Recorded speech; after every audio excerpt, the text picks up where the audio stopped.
Former President Trump tonight responding to the extraordinary disclosure last night by the Department of Justice. Yeah, detailed how Mr. Trump had taken some of the nation's most sensitive secrets with him when he left office for his home in Florida.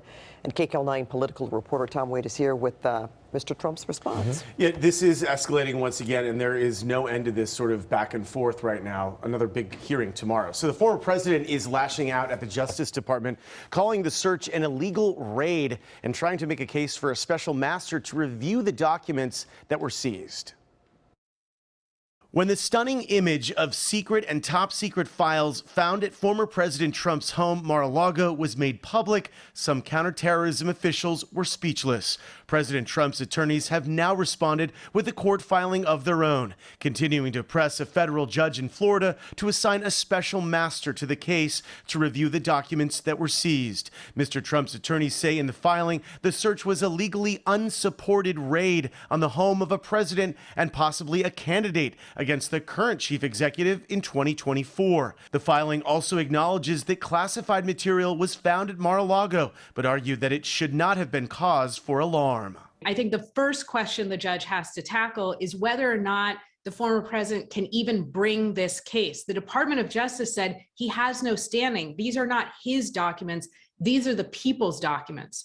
The next question the Department of Justice brought up that the court's going to have to look at here is whether or not the motion is moot, because the DOJ has already looked through and taken out all of the documents that are potentially covered by attorney-client privilege. Trump also is claiming he declassified documents at his home, but in its filing, the government stated that Trump's lawyers never asserted that Trump had declassified the documents or asserted any claim of executive privilege. Mark Short, a longtime Republican and advisor to Vice President Pence in the White House, and now said Trump made a mistake. President Trump likely should not have been in possession of those documents.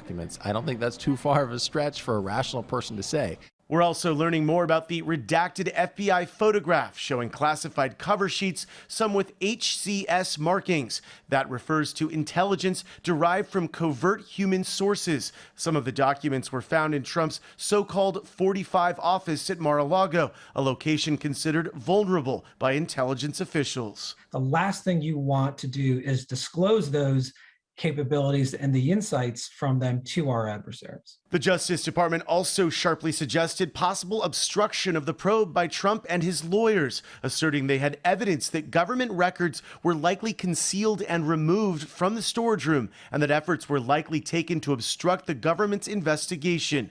Back on June 3rd, 2 months before the search of Mar-a-Lago, Trump's legal team told justice officials that all sensitive documents had been returned. Former federal prosecutor Scott Frederickson. Obstruction here, according to the Department of Justice, is that they were told false facts. They were told that all the documents had been turned over, when in fact, their evidence they developed showed they hadn't been turned over. And when they executed the search warrant, it turned out they had not been turned over. Sources close to Trump told CBS News that they now see this as both a legal and political war and expect Trump to be unbound in his effort to galvanize his supporters and cast the Justice Department as political, all as federal agents continue to face increased threats. Pat and Juan. All right, just seems to grow and grow and grow. Sure does. All right, thank you, Tom.